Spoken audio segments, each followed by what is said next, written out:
2026 சட்டமன்ற தேர்தல் நெருங்கி வரும் சூழலில் தமிழக அரசியல் களம் அனல் பறக்க தொடங்கியுள்ளது. கூட்டணி முடிவுகளும் மும்முரமாக நடைபெற்று வருகிறது. இந்நிலையில் நேற்று தேசிய ஜனநாயக கூட்டணியின் பொதுக்கூட்டம் நடைபெற்றது. பிரதமர் மோடி இதில் பங்கேற்று பேசினார். கூட்டணி கட்சி தலைவர்கள் இந்த கூட்டத்தில் பங்கேற்றிருந்தனர். தேமுதிக எனும் கூட்டணி குறித்தான அறிவிப்பை வெளியிடாத சூழ்நிலை இருக்கிறது. அதேபோல முன்னாள் முதலமைச்சர் ஓ பன்னீர்செல்வம் தை இறுதிக்குள் கூட்டணி குறித்து முடிவை தெரிவிப்பேன் என கூறியிருக்கிறார். இப்படி இருக்க அவரது முக்கிய ஆதரவாளர்கள் அதாவது மனோஜ் பாண்டியன், சுப்புரத்னம், மருது அழகராஜ் மற்றும் வைத்திலிங்கம் ஆகியோர் ஓபிஎஸ் அணியில் இருந்து விலகி முதலமைச்சர் மு க ஸ்டாலின் முன்னிலையில் திமுகவில் இணைந்தனர். ஜேசிடி பிரபாகர் தாவேகாவில் இணைந்தார். அதேபோல குன்னம் தொகுதி முன்னாள் எம்எல்ஏ ஆர்.டி. ராமச்சந்திரன் திமுகவில் இணையப் போவதாக தெரிவிக்கப்பட்ட நிலையில் திடீரென அரசியலில் இருந்து விலகுவதாக அறிவித்தார். இந்நிலையில் ஓ பன்னீர்செல்வத்தின் தீவிர ஆதரவாளராக அறியப்படுபவர் ஆர் தர்மர். இவர் இன்று மாலை அதிமுக பொதுச் செயலாளர் எடப்பாடி பழனிசாமியை நேரில் சந்தித்து மீண்டும் அதிமுகவில் இணைய உள்ளதாக தகவல் வெளியாகியுள்ளது. இதனையடுத்து ஆதரவாளர்களுடன் நாளை ஆலோசனை நடத்தவுள்ளார் ஓபிஎஸ். முன்னதாக தேசிய ஜனநாயக கட்சியின் பொதுக்கூட்டத்தில் ஓபிஎஸ் பங்கேற்காத நிலையில் திமுக அல்லது தாவேகா பக்கம் செல்வாரா என்ற தகவல்களும் பேசப்பட்டு வந்தது. இப்படி இருக்க இன்று திமுக அமைச்சர் சேகர்பாபுவை சந்தித்து பேசியிருக்கிறார் ஓபிஎஸ். 1/4 மணி நேரத்திற்கும் மேலாக ஆலோசனை நடைபெற்றதாக தெரிகிறது. தனித்து விடப்பட்டாரா ஓபிஎஸ் என்ற நிலை எழுந்த நிலையில் திமுகவுடன் கைகோர்க்க தயாராகிவிட்டாரா என்ற கேள்விகள் எழுந்துள்ளது. வரும் சட்டமன்ற தேர்தலில் அதிமுக கூட்டணியில் ஓபிஎஸ்ற்கு இடமில்லை என இபிஎஸ் திட்டவட்டமாக கூறிவிட்ட நிலையில் திமுக அல்லது தாவேகா 2 கட்சியில் யாருடன் கூட்டணி அமைப்பது என்று தெரியாமல் ஓ பன்னீர்செல்வம் தடுமாறி வரும் நிலையில் அடுத்தடுத்து நிர்வாகிகள் விலகி வருவதும் குறிப்பிடத்தக்கது. இதுகுறித்து மூத்த பத்திரிகையாளர் திரு ஐயநாதரிடம் பேசினோம்.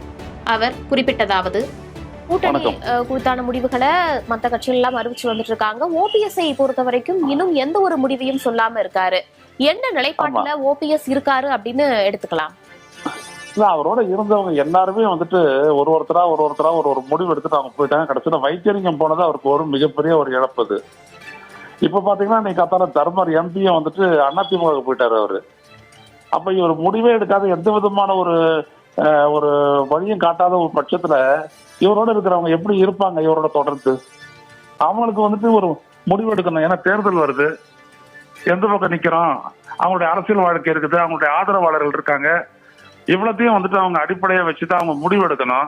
அப்படி ஒரு முடிவு எடுக்காத போது அவங்களுடைய எதுவும் வந்துட்டு ஒரு பெருசங்கு சொர்க்கன்ற மாதிரி எங்க போறோம் எதுவுமே தெரியாத இருந்துச்சுன்னா அந்த குழப்ப நிலையில அவங்க நீடிக்க தயாரா இல்லை. அதனால எல்லாரும் விட்டுட்டு போயிடுறாங்க. இப்ப இது வரைக்குமே பாத்தீங்கன்னா இவர் என்ன செய்வார் அப்படின்றது, முதல்ல தை பிறந்தால் வழி பிறக்குனாரு, அப்புறம் பொங்கல் போனா வழி பிறக்குன்றாரு, இப்ப ஜனவரி போனா வழி பிறக்குன்றாரு. புரியவே இல்லை. இப்படி எல்லாம் பேசுனாங்கன்னா கூட இருக்கிறவங்க எப்படி இருப்பாங்க? ரெண்டாவது கலந்து ஒரு முடிவு எடுத்தோம்னா அந்த முடிவின்படி நிக்கணும் இல்லையா? கலந்து முடிவு எடுத்துட்டு அதன்படி நிக்க மாட்டேங்கிறாரு அவரு. அதை பத்தி எதுவுமே சொல்ல முடியல. அதுதான் காரணம். அந்த குழப்ப நிலை தான் அவரை விட்டு எல்லாரும் விலக காரணம். நேற்று தேசிய ஜனநாயக கூட்டணியுடைய அந்த பொதுக்கூட்டம் எல்லாமே நடைபெறுது. அதுல ஓபிஎஸ் இல்லாத சூழ்நிலை அப்படிங்கிறது இருக்கு. அதே நேரத்துல டிடிவி என்ன சொல்றாருன்னா, மறுபடியும் ஓபிஎஸ் வந்து எங்க கூட வருவாரு, அம்மா ஆட்சியை கொடுக்கணும்னு நினைச்சா எங்க கூட வருவாரு அப்படிங்கிற ஒரு விஷயத்த குறிப்பிடுறாரு. மறுபடியும் தேசிய ஜனநாயக கூட்டணி வந்து ஓபிஎஸ் அந்த பேச்சுவார்த்தைய தொடர்வாங்க அப்படின்னு எதிர்பார்க்கலாமா? இல்ல, அதாவது இப்போ அமமுக வந்துட்டு சேர்த்துக்கிறதுக்கு வந்துட்டு எடப்பாடி பழனிசாமி ஒப்புக்கிட்டாரு. ஆனா பன்னீர்செல்வத்தை சேர்த்துக்க அவர் ஒத்துக்கல. ஒத்துக்கிட்டாதான் வந்துட்டு பாஜக அவரோட கூட்டணி தொடர்பு பேசுவாங்க. அப்படி ஒத்துக்கிட்டு இருந்தாரு அப்படின்னா நேற்றே அவர் வந்துட்டு மேடைக்கு கூப்பிட்டு இருப்பாங்களே, எதுவும் பண்ணல. அதனால அவருடைய நிலைமை வந்துட்டு எந்த பக்கம் போறது அப்படின்றது இன்னும் புரியாத ஒரு நிலை தான் அவருக்கு நீடிக்குது. மறுபுறம் பார்க்கும்போது திமுகவில் இணைவதற்கான வாய்ப்புகள் எல்லாமே இருக்கா, தாவேகாவில் இணைவதற்கான வாய்ப்புகள் இருக்கா, அதற்கான பேச்சுவார்த்தை எல்லாமே நடக்குதா அப்படிங்கிற மாதிரியான செய்திகள் இல்ல. எந்த விதமான பேச்சுவார்த்தையுமே அவரோட யாருமே நடத்தல. அதான் அவருக்கு இருக்கக்கூடிய கஷ்டமே. யாருமே அவரோட பேச்சுவார்த்தை நடத்தல. ஓபிஎஸ் தனித்து விடப்பட்டிருக்கிறார் அப்படின்னு எடுத்துக்கலாமா? அவ்வளவுதான். ஒரு குழப்ப நிலையில அவர் இருக்கிறதுனால தனித்து விடப்பட்டிருக்கிறார். தேர்தல் நெருங்கி வரக்கூடிய நிலையில கூட்டணி குறித்து மத்த கட்சிகள் எல்லாம் முடிவெடுத்து வர்றாங்க. ஓபிஎஸ் வந்து தற்போது எந்த முடிவும் எடுக்காம இருக்காரு. இணைப்பில் இணைந்து உங்களுடைய கருத்துக்களை பகிர்ந்தமைக்கு நன்றி சார்.